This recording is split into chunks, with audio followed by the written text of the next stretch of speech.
కేక్యూబ్ న్యూస్కు స్వాగతం. మిత్రులారా, నిన్న నేరేడ్మెట్ డివిజన్లో ఉన్నటువంటి కాకతీయ నగర్లో సంస్కృత సంభాషణ శిబిరం అనేది 10 రోజులుగా సాగి ఆఖరి రోజున మరి విద్యార్థుల యొక్క ప్రతిభా పాఠవాలని ప్రదర్శిస్తూ అట్లాగే ఆ సభకు విచ్చేసినటువంటి పెద్దలు మరి వాళ్ళ అమూల్యమైన సందేశాలు ఇచ్చారు. మరి ఇప్పుడు ఆ వీడియోని క్లుప్తంగా చేసి మీ ముందు ఉంచుతున్నాను, చూడండి. అట్లాగే ఈ వీడియో కనుక మీకు నచ్చినట్లయితే షేర్ చేయండి, లైక్ చేయండి, సబ్స్క్రైబ్ చేయండి. త్రిశతి చతుర్శతి పంచాశతి షడశతి సప్తాశతి అష్టశతి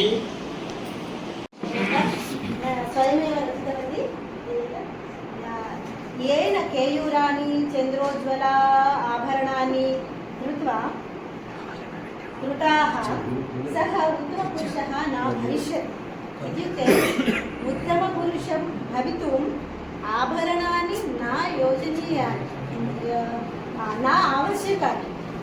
यः सुगन्धभरितस्नानमाचरति, यः सुगन्धभरितलेपनानि धारयति,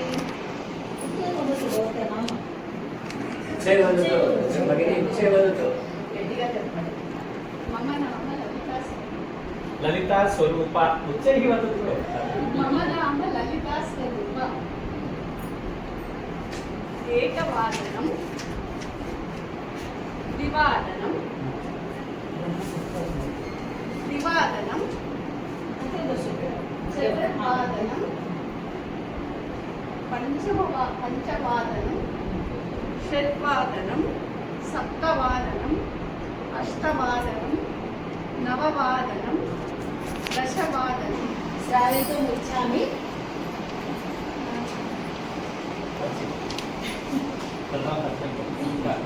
मम नाम सुनीता, अहम् एका गृहिणी अस्मि।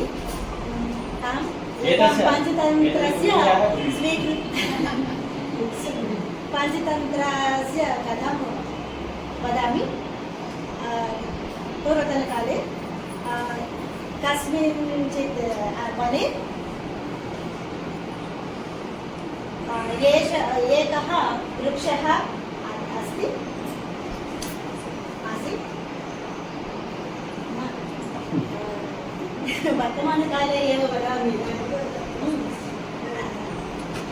वृक्षः बृहत् वृक्षः अस्ति। तस्मिन् अनेकाः बकाः वसन्ति। तस्य अधः एकः वल्मीकः अस्ति। वल्मीके एकः सर्पः।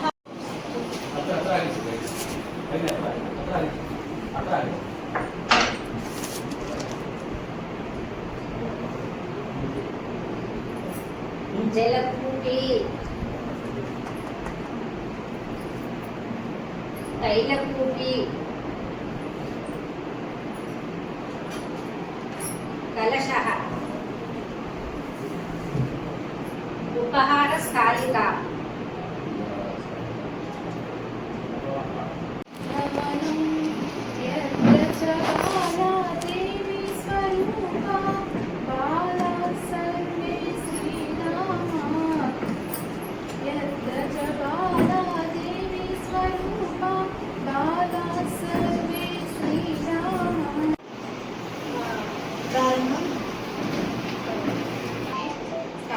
कति श्लोकाः सन्ति? रामायणे 24,000 श्लोकाः सन्ति। रामस्य वनं गमनसमये भरतः कुत्र अस्ति?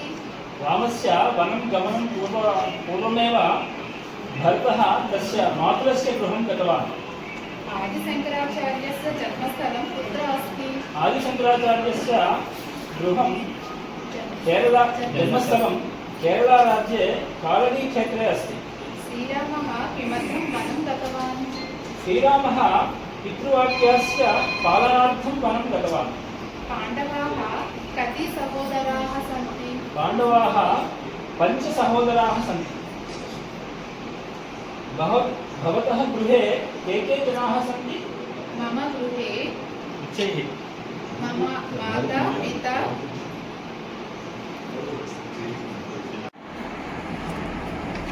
नमस्कारे महोदय। नमस्कारः महोदय, आगच्छतु उपविशतु। धन्यवादः। सम्यक् अस्ति वा? नमस्ते भवान्। सम्यक् अस्ति। गृहे सर्वं कुशलं वा? कुशलं वा? चाय पिबति वा? चाय इदानीम् एव पिबत्वा आगच्छामि। मास्तु। किमर्थम् आगच्छतु? आगच्छामि। किमर्थम् आगच्छामि? कुशलं ज्ञातुं कुशलम् आगच्छामि। सर्वं कुशलं वा?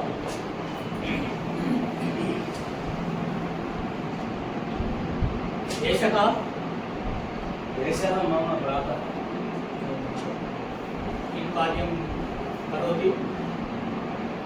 एषः किं कार्यं न करोति। न करोति वा? कार्यं करोतु। किं कार्यं करोति न? एकं कार्यं करोतु। अत्र काकतीयनगरे संस्कृतसम्भाषणशिबिरम् अस्ति। प्रेषयतु। आमां। तत्र किमस्ति? तत्र संस्कृतसम्भाषणं शिबिरम् अस्ति। आगच्छतु वा? आम्, आगच्छामि। यत् न मूल्यं न उत्तमं संस्कृतसम्भाषणं। कति दिनानि? 10 दिनानि। तत्र आगच्छतु वा? आगच्छामि। तत्र शिबिरस्य समयः कः? शिबिरस्य समयः 4:00 षड्वादनं पर्यन्तम् अस्ति। अस्तु अस्तु। आगच्छति वा? एकं लेखनी, एकं टिप्पणी पुस्तकम् आनयतु। अस्तु। वयम् आगच्छामः। भवती गृहं कथमस्ति? मम गृह समीपे रामकृष्णपुरं मध्ये अस्ति। भवत्याः पुत्री किं करोति? मम पुत्री विदेशे अस्ति। तस्याः विवाहः अभवत्। एवं वा? वियोग अभवत्। माता आर्याम्बा तस्य उपनयनसंस्कारः करितवती, विद्यालयान् च प्रेषितवती। सः 12 पाठक्रमे केवल वर्षद्वये एव सम्पूर्ण कृतवान्। सः 7-8 वयक्रमेव सम्पूर्ण वेदज्ञानं प्राप्तवान्। सः सर्वदा अहं सन्यासी भविष्यामि इति इच्छति स्म। तद्विषये आर्याम्बा सदा विरोधं कृतवती, रोदिति अपि। शङ्करः गृहस्थाश्रमं स्वीकरिष्यति। ताम् अनुमतिः स्वीकृत्य सन्यासी अभवत्। सा सद्गुरो सङ्घाने सर्वे उपविशतु।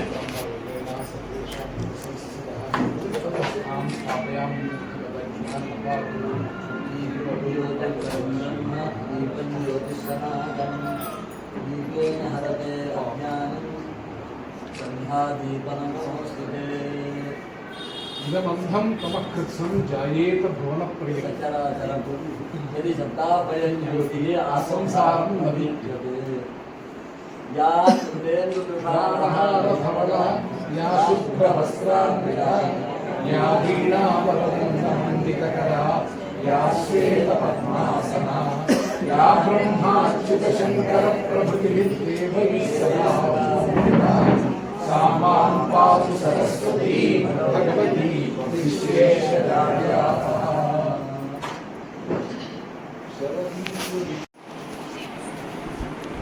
సరస్వతి రూపమైన సభకు నమస్కారం. నేను అంత ధారాళంగా సంస్కృతంలో మాట్లాడలేను కనుక కొన్ని మాటలు తెలుగులో మాట్లాడుతూ సంస్కృతం గొప్పతనాన్ని ఈ సభకు తెలిపే ప్రయత్నం చేస్తాను. స్పందించండి, మా గురువు గారికి భావించాము. వచ్చే శిబిరంలో నేను సంస్కృతంలో మాట్లాడుతాను. భారతస్య ప్రతిష్ఠే ద్వే సంస్కృతం సంస్కృతిస్తథా. నేను భారతీయుణ్ణి అని మనం గర్వంగా చెప్పాలంటే దాన్ని చాటేవి సంస్కృత భాష, మనం మన తరతరాలుగా మనకు వస్తున్నటువంటి సంస్కృతి. ఇవి రెండు మన గొప్పతనాన్ని ప్రపంచంలో నిలబెడుతున్నాయి. ప్రపంచ పటంలో ఇవాళ భారతదేశ గొప్పతనం నిలబడడానికి కారణం ఇవి రెండు. వీటిని మనం మర్చిపోవద్దు, మన తరాలు కూడా అందించాలి. ఆ ప్రయత్నంలో కొన్ని వేల సంవత్సరాల క్రితమే వర్ధిల్లిన భాష సంస్కృత భాష. ఇవాళది కాదు, నిన్న మొన్నటిది కాదు, వేల సంవత్సరాల పూర్వం నుంచే వర్ధిల్లుతున్న భాష. ఏ భాష అయినా సరే ఆ భాషలో అనేక మెరుగులు దిద్దవలసిన అవసరం ఉంటుంది. కానీ సంస్కృతం అంటే సంస్కృతీకరింపబడిన భాష, సంస్కరింపబడిన భాష కనుక ఇది ప్రపంచ భాషలన్నింటి కూడా అగ్రస్థానంలో నిలవదగిన భాష, అతి ప్రాచీనతమైన భాష. ప్రపంచంలోని అత్యంత పురాతన భాషలలో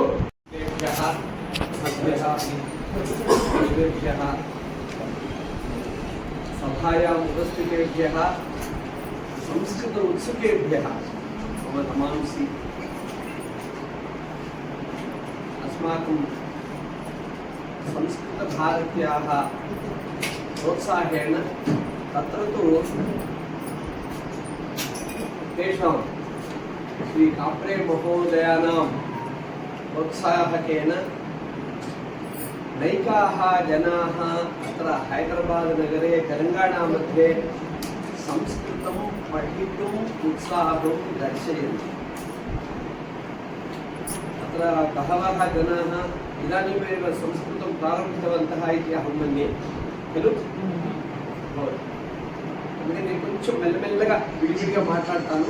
నాకు కూడా పెద్దగా రాదు, రోజు మాట్లాడుతూ ఉంటాను కాబట్టి. वयं यदा रोम गच्छामः तत्र एका प्राब्लम् अस्ति. वि रोमन् इन् रोम्. रष्या गच्छामः चेत् तत्र रष्यन् जानीतव्यं. चैना भाषां, चीनी भाषां जानीतव्यं. वयं तु सर्वे प्रत्यहं भगवद्विषये निमग्नाः अभवाम खलु. किमर्थं स्तोत्रनिमित्तं, पूजानिमित्तं, भगवन्तं प्रार्थयितुं सर्वे विषयाः संस्कृते एव वयं कुर्मः. तेलुगु मध्ये దొడ్డకునేకదంతంతోరపు ఉన్నా కూడా మనం శుక్లాంబరధరం విష్ణు శశివర్ణం ఇదే అంటాం. గురు బ్రహ్మ గురు విష్ణు ఇదే అంటాం. అతः సంస్కృత భాష అత్యంత आवश्यकी. किमर्थं पूजानिमित्तं दैवकार्येषु सांस्कृतिककार्यक्रमेषु.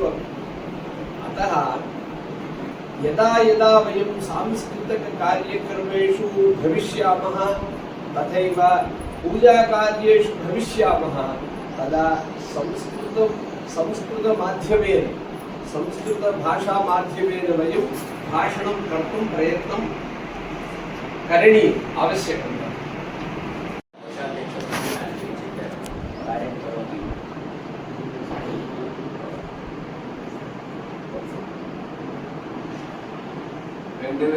సంవత్సరం నుంచి నాకు సంస్కృత భారతితో అనుబంధం ఉంది. ఢిల్లీకి ట్రాన్స్ఫర్ అయినప్పుడు మా శ్రీమతి గారు సంస్కృతం నేర్చుకోవాలన్న దీక్షతో వెతుక్కుంటూ వెళ్ళి సంస్కృత భారతిని పరిచయం చేసుకున్న తర్వాత తద్వారా అంటే ఆమె హిందువు అని హిందువు పెట్టడం కూడా అట్లా ఆ విధంగా నాకు సంస్కృత భారతితో పరిచయం అయింది. ఈ 17 సంవత్సరాల్లో దాదాపు 2015 నుంచి యాక్టివ్గా అంటే రిటైర్మెంట్ తర్వాత ఇక్కడికి వచ్చాను. మా పెద్దవారు నేషనల్ మహోదయ లాంటి వాళ్ళు హైదరాబాద్ వెళ్తున్న ఉద్యోగంలో సంస్కృత భారతికి వెళ్ళని సేవ చేసుకుంటానని చెప్పిన దానివల్ల కొన్నాళ్ళు ఆఫీస్ ప్రముఖగా ఉన్నాను 2 years.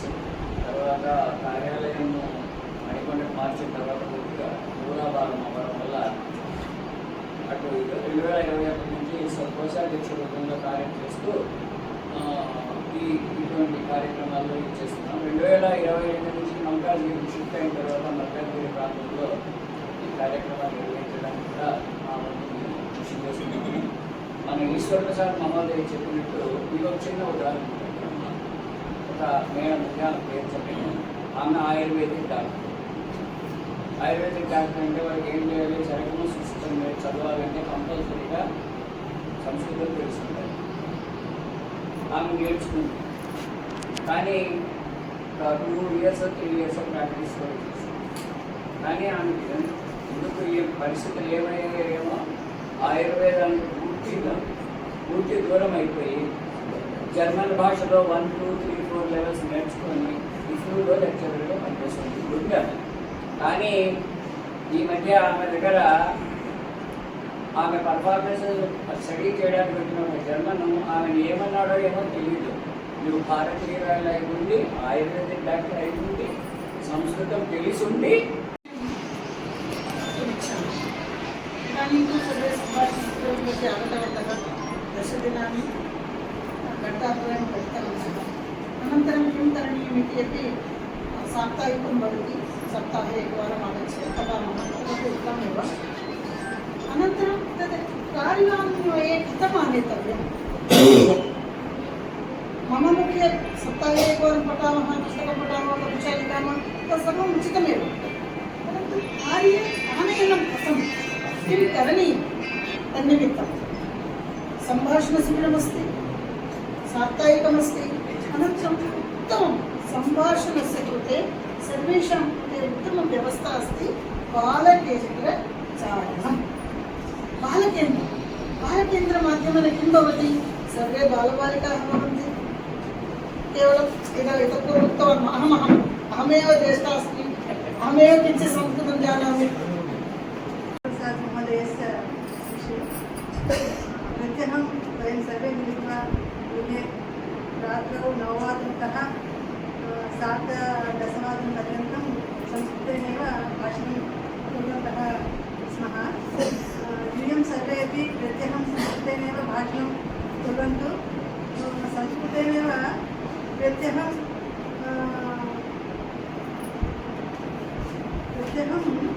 अनेकानि विषयानि भवन्ति एव. तानि सर्वाणि संस्कृतेन कथं वक्तव्यं, कथा वक्तव्यम्, एतानि सर्वाणि कृपया शिक्षणं स्वीकरोतु. इतोपि अहम् एकं विषयं वदामि.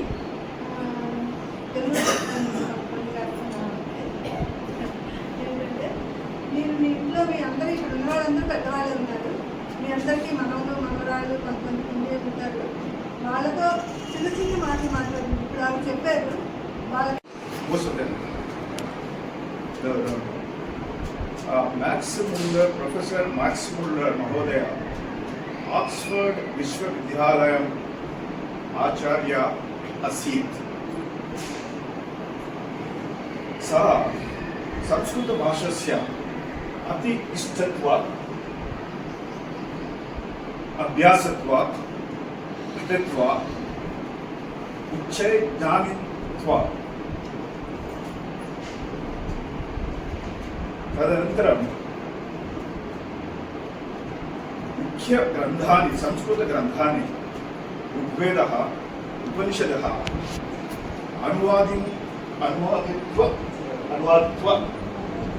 अनुवादित्वा करोति इति. सहस्राधिकनगरेषु लक्षाधिकं जनाः अनया रीत्या संस्कृतभारतीम् आश्रित्य आधारेण संस्कृतं पठन्ति. एतावत्पर्यन्तं संस्कृतभारती कोटिशः जनान् न तु लक्षशः कोटिशः जनाः संस्कृतं पाठितवती। पञ्चग्रामाः संस्कृतग्रामाः निर्मितवती संस्कृतभारती। 10 दिन संभाषण शिबिर माध्यमेन संस्कृत प्रविश्य इदानीम् अनेके कवयः, लेखकाः, शास्त्रपण्डिताः, वैज्ञानिकाः, अध्यापकाः, अधिवक्तारः, अभियन्तारः एवं विभिन्न क्षेत्रेषु आत्मोन्नतिं साधितवन्तः। संस्कृत भारती प्रवेशेन, संस्कृत भाषा संभाषणेन आत्मोन्नतिं साधितवन्तः, आनन्दम् अनुभूतवन्तः, स्वाभिमानेन जीवन्ति। इदानीं सः महोदयः अपि उक्तवान्, संस्कृत भाषणेन कालिदास नाम श्रवणेन मम इच्छा जाता।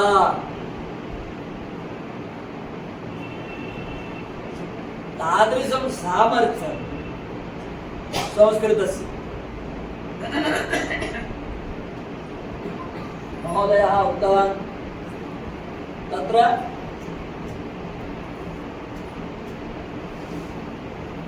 वाक् विषये वेदे वदन्ति 4 वाक् परिमिता पदानि।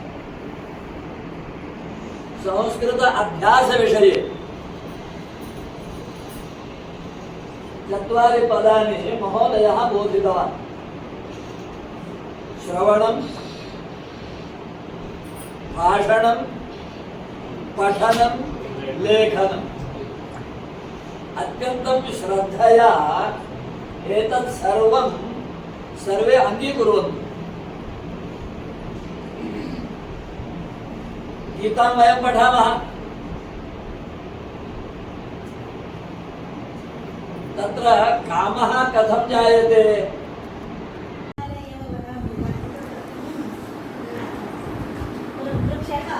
बृहत् वृक्षः अस्ति, तस्मिन् अनेकाः बकाः वसन्ति।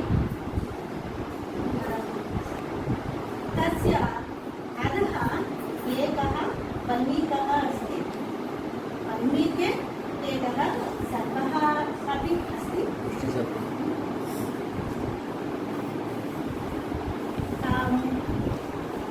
कालान्तरे बकाः सावकान् भारत भूर्ममा श्रेयो भारतदेशस्य मम श्रेयो भविष्यति। श्रेयो भारतदेशस्य मम श्रेयो भविष्यति। वन्दे भारतमातरम्।